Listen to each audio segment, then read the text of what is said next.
So hello guys, কেমন আছে তোমরা সবাই? আজকে আবার চলে এসেছি রোস্টিং ভিডিও নিয়ে। চলো শুরু করা যাক।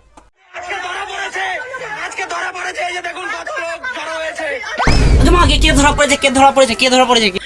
সবুজ সাথী নাম চ্যানেলের দেখে নিন।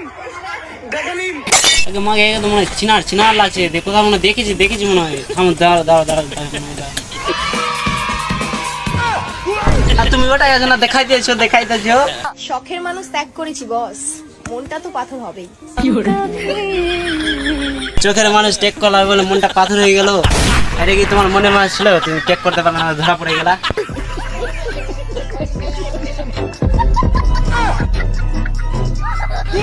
মা কেমনি পড়ছে গিয়ে তুমি দেখাই দিয়েছো। আমি তো পারবোই না, তুমি আরেকবার দেখাবি তো। বাবলে তুমি একলা স্টাইল কোথায় শিখেছো বলো তো? তুমি যে ধরা পড়লা ওটা চলে গেলো কালিন্দ্র স্টাইলের দিকে, কিন্তু তোমার স্টাইল দেখে বোঝা যাচ্ছিল তুমি একদিন ধরা পড়ে যাও, আর ধরা পড়ে গেছো।